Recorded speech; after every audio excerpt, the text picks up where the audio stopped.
Welcome to Greatest Golfer. I am Greatest Guru Todd Franco.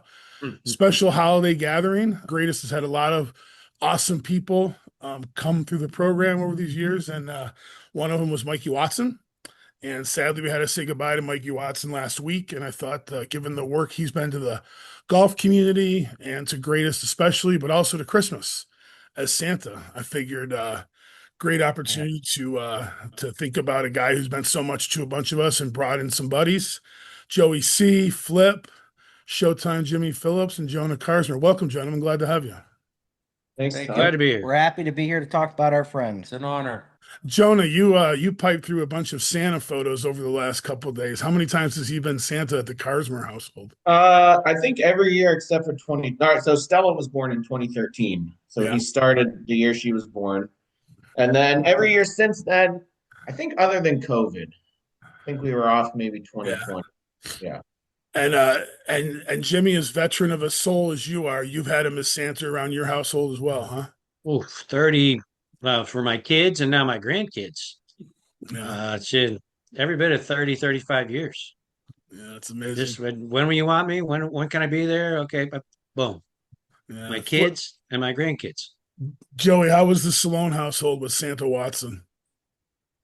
He came one time for us and he said, anytime you need me, I'll be there. And I just kind of felt awkward, because I know how busy he was with going to different people's houses and stuff. But now I wish I would have taken him up on that offer a little more because he was always genuine about it. He loved doing it.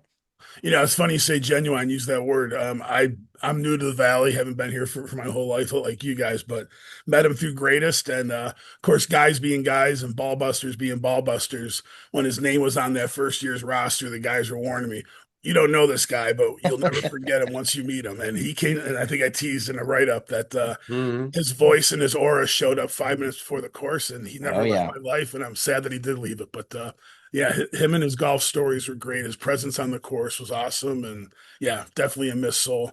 You got Jimmy. You've known him the longest. Talk about it. He was, I call him Cadillac because he sold Cadillacs for a living. And I had him in my phone for some reason, Caddylac, Cadillac, for some reason. I don't know, but he had, towards the end, he had issues with chipping around the green. It was, he said, "What, you going to chip?" I would turn my back. I can't even watch it. It's everywhere. He would and he didn't tell one joke. He always told two jokes. Multiple jokes. They usually weren't very clean. No. Where did you play with him first, Flip? It was happy hour. I'm not saying anything, but it Imagine was that. happy hour at Alvarini's when I met Mike, and we were talking about golf. And he would see me out at the Lake Club, and he'd see my swing and says, "Well, we got to go out. You need a lot of work." And of course, Showtime can vouch for that. And he and I did. He worked with me, and you know what? He was a great teacher, very, very patient. But he'd throw a few slang words in there and a few jokes about my swing. But you know what? I became really good friends with him, and I'm sad that he's gone. But it was a great friendship for the short time I got to know him. Somebody asked me the other day when I met Mike, and I said, honestly, I don't know. It's like I just have always known him. I have no idea when I met him. But maybe in the Y League when I played in like high school and college days, Mill Creek, going to Boulevard afterwards, and through the Solar family. So I don't know. I just feel like I've always known him, and love the game of golf. Obviously, love talking golf. He would just sit. You could sit and talk golf with him for hours. Right. Let's just stop for a second, though. He just loved talking about anything. Oh, he did love that. Yeah, love talking. I mean, Correct. you'd say He loved something, talking. you could tell him about. He'd ask you about your round, right? And you'd say, "Oh, I birdied this hole, and then I hit this shot here." And then I'd always love it. You knew when he wanted to. You go, wait a minute, wait a minute. Hey, Mo, how about me? How about me on this hole? Like, okay, here we go. And then he'd go shot for shot. But yeah, he did have some chipping issues. He'd ask for help with that.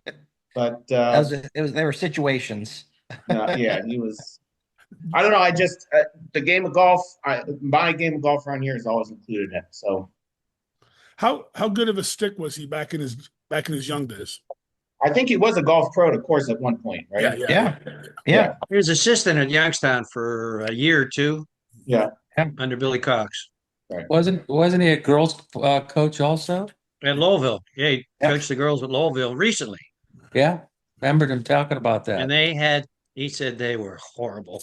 He just worked with them on the basics, courtesy, you mark your ball, you don't walk in anybody's line. He taught them the etiquette of the game. That was his big Etiquette. thing, the etiquette of the game to these girls who had no idea what they were doing. He was good at that. Yeah, what's the craziest single story any of you guys can bring up? Well, I think I told you, Todd, when I got the phone call that he had passed away, the first person I wanted to call was you and tell you the story about what he did for me. So I think it was 2 or 3 years ago in the greatest, we played Mill Creek, and Oh, this is a good story. I think I shot 76 or 77 on the south course at Mill Creek. Which is And I above had, your number, which is above your number. We should let everyone know that's not yeah, a good score for you. just slightly. And I had 8 or 9 3 putts. So I got up the next day and there was a torrential downpour. But I got up the next day and I went to Tippy to go hit some balls and putt, and the range was closed. But Mike was already set up there at like 8 o'clock in the morning. I don't think the first player teed off till 11:30, but he was set up Working for greatest. working for greatest. Yeah, like 8 o'clock in the morning. He was already set up. All of us were Smoking. still in bed at 8 a.m., by the way. He was the only Yes. one up there. Was And there. he was there I was smoking there. Don't he go was there there. smoking a cigarette and hanging out. So I go to the little small putting green outside of the pro shop, and I'm working on my putting, and Mike says, "Joey, what's going on?" And I said, "Well, it was either 8 or 9 3 putts at Mill Creek yesterday. I shot 77." He's like, "Yeah, that's a problem. That's not like you." And I'm like, "Yeah, I know. That's why I'm here at 8 o'clock in the morning trying to figure out what's going on." And he said, "I just read this article in Golf Digest on the toilet this morning." And he said, "You got to putt with your dominant eye. What's your dominant eye?" And I said, "I have no clue what my dominant eye is." And he gave me this spiel, whatever. And I found out my right eye was my dominant eye. And he says, "When you putt, look at the ball with your dominant eye." I said, "Okay, Mike." So we're putting on the putting green for a half hour. So I go to the lake club for my tee time, and I tee off on the front nine. I get to the very first hole. I have like a 15-footer up the hill. And I sit there and I think, okay, just putt with your dominant eye. Make the putt. Birdie. I get to the next hole. I've got I don't know, 30 or 40 foot putt. Putt with your dominant eye. Bam. I make it. Third hole. I make it. I shot 30 on the front nine. We got rained out. I made it. And I have to thank Mike for that. His putting lesson. Shot 5 under par on the front nine at the Lake Club. Made it to the greatest finals. And I told him, I said, "Well, that's because you told me to putt with my dominant eye." That's Now, my best Cadillac story. can I just ask an objective journalist question? Sure. Was it truly the putting tip that powered you through, or the thought that you might have to hear about him on the toilet again? Well, yeah, it's a good question. Because when he told me he heard about it, he said, "I was reading this article on Golf Digest on the toilet this morning." I'm like, okay, this is going to be interesting. Hey, you know what? He told me what to do. I shot 35 under par. I made it to Sunday. So I owe that to Mike. Jimmy, How how many about times you? did he? What's Sorry, that? how many times did he bring that up to you again and After- remind you about that? Todd, was that 2 or 3 years ago? Can you remember when we had that big rain out? Was that 22 or 23? 23. Okay, so for the last 2.5 years, and Jonah, it's been every time. And here, I'll give Cadillac the cheers to that, because you know what? Every time I saw him, he's brought it up. Yeah. Let's cut to showtime because he's been chomping at the bit for his great tale. Well, it was about 25 or 30 years ago. I don't know precisely. Wow. If it was 30 years ago, I wasn't born. You I was weren't. going to say that. You weren't. Yeah, yeah. But I right. used to have the Chevy Tahoe that I bought off him, and I drove it into the ground. It had over 100,000 miles on it. Sitting in the garage, my kids are going to Poland Union at the time, which is right around the corner from the house, and they would walk to school. So that's how long ago that was. Poland Union shut, but it was pouring down rain. I said, "All right, come on, kids, jump in the car. I'll take you to school." Get in the car, dead, nothing, dead. So I got to get an umbrella out, walk them down the street all the way to Poland Union. They get into school. I come home, and I'm thinking it's summer, it's Christmas time, and Mikey's going to be busy. I think that's where it was. But my brother-in-law had a buddy who worked at a Chevy store over in Hermitage, and I called him. I said, "Larry, what do you got on the floor?" He said, "I got this white Jimmy," and I said, "I got this Tahoe. I'm going to jump it, bring it over there, and trade it." I don't care what it is. I just need a car. Drove over, get this white Jimmy. I bring it home. It's all right. I like it. It's a little smaller than the Tahoe, but I'm down at Huntington Bank now. Who knows what it was back then in the corner in the middle of Poland, doing some banking. I back out of my spot, and this white Cadillac comes by with the Santa Claus in it. He looks at me and gives me the dead stink eyes. Oh, no, this isn't good. This isn't good. Well, it's all right. It'll be all right. So, buddy of mine, Jesse Horner, was a pro at Old Stonewall. He was coming up with his assistant. We are going to meet at Springfield Grill for a Christmas drink. So, all right, we'll go to Springfield Grill. Yeah. Sitting at Springfield Grill, bar full of people. I got my back to the door, and Jesse peeks out. Santa just came in. This can't be good. Walks over me, full Santa Claus, full Santa Claus. I hope that effing thing burns before you make the first effing payment. What the hell's wrong with you? Why'd you do it? It went on for like a minute. You're getting And I cursed just- out by Santa at a public restaurant. And Jesse looks at me after it's all said and done. He said, I don't think you're getting anything for Christmas this year. Jimmy, you're actually at the heart of, and maybe you remember this, but as you guys are well accustomed, Greatest doesn't have all of its rules pinned down. And our first year, Watson was playing great in the last 2 weeks before Greatest. And I think you guys had him convinced that he's in the wrong division and you're going to report him as disqualified. And so he calls me in this panic at like 9 o'clock at night. Todd. Well, Joni, your imitation was better, so I don't even want to try doing a Mikey Watson. But he's all panicked that these guys at Lake Club are telling me I'm in the wrong division. They're going to disqualify me. And I quickly text another person. They said, no. Your score as of August or as of July 25th is your greatest number that you can come in. And he was like breathing a sigh of relief. F those guys then, because my number July 25th is where I'm at now, and that's where I'm staying. But I remember him cursing you out as one of the ones who was getting his blood pressure all up that he was in the wrong division and about to get ratted out. Did he win it that year? Is that the year he won it? I think so. It was- You're He allowed was to so play proud good. of that. He was so proud of that. Oh, greatest golfer, Lake Club. What I always heard too is in our first year, he had a picture of his weather vane. Oh yeah. His leg up and his arm up. And well, we're in year 17. I've still been told about 700 times that's the greatest golf action photo ever taken. Mhm. Was Watson posting like weather vane on number. Absolutely. So he was popular at Albee, he's popular at Lake Club. Steamers. Steamers. You know, our lot- building's right up the street, and I can't tell you how many Oh, the times I went in there. poorhouse. Poorhouse. Poorhouse Anywhere. in Poland. Yeah. Also, several comments came in from people who thought he was a legend at Coaches as well. So Yeah. I think he's Coaches, been he would be there. Coaches That's in lately. our neighborhood. He used to live down the street from me till he got high class and moved up behind Burger King.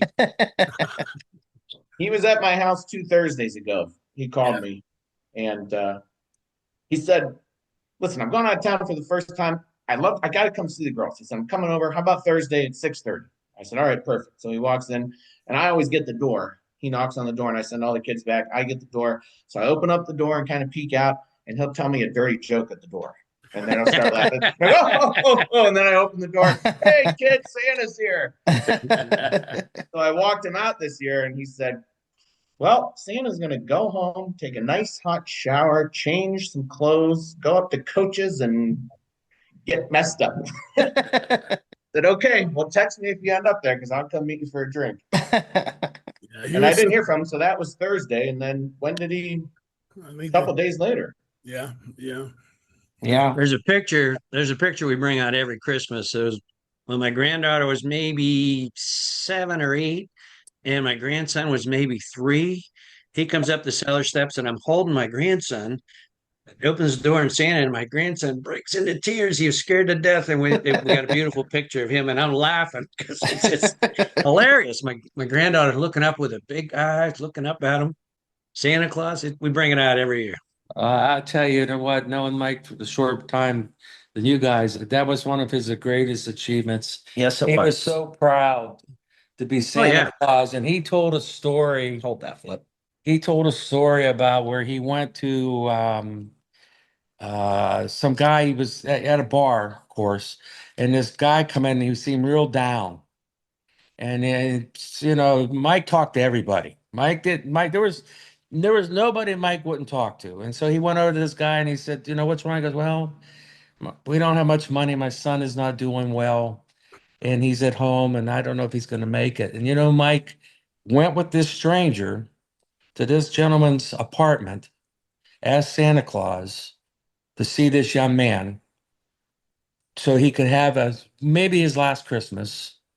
And that's the kind of man that I remember Yeah. in a short time that had a heart as big as the whole universe. Yeah, And that's what I'm going to remember him as. absolutely. So, And you know what?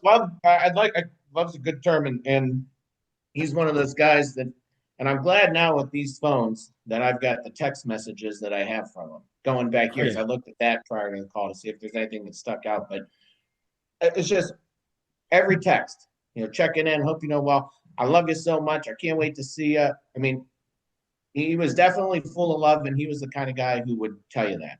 yeah. You know? And Yeah. He had no shame of telling you, giving you a Yeah. hug and a kiss in front of anybody. He was Yeah. one of the best kissers. Yeah. Well, I don't know about, he only did me on the cheek. I don't That's know what about it is. All right. Well, Yeah, it's Todd, funny. As tough as guys are on ourselves with ball busts and everything, and Mike certainly drew a lot of it. I think you know, once everyone got through his big mouth and his big personality, his big, you know, his best shots, his heart was probably the biggest of it all. yeah, Yeah. Wanted to make sure I was smoking a stogie tonight because he played in Greatest for 5 years, then he hung around for 5 years, and these last 5 he's been on the payroll, same as Jimmy. Both of them occupy a large salary spot within the Greatest. I haven't seen That's it. why now I know why he does that. No, the check never turned up. Must have got lost in the mail again. But one Sunday, a few Sundays ago, at Greatest Lake Club at 11 in the morning, he can see I'm running around batshit crazy like always, and he just thrust the cigar in my face. He goes, "This isn't for now. This is for later." And it was a Nika Rustica, and I still smoke Nika Rusticas today because of those Mike are good. Watts putting it in my hand. a good friend of ours when I was younger, Mark Soller, Dr. Soller passed away. And I was in my mid-20s. And you know, Joey knows what I'm talking about. For a while, I was always the kid, and Yep. I was, you know, Dave Karsmer's son. That's how I got to know people.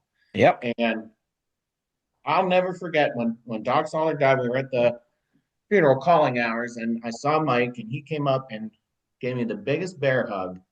I'll never forget the hug. Gave me the biggest bear hug and was like crying on my shoulder and said, you know, we're going to miss him. I love you. We'll get through this. And it was really one of the first times that I felt not like a kid around somebody like that. You know, I remember that hug, and I remember thinking I was genuinely his friend and not, you know, somebody's kid. That Yep.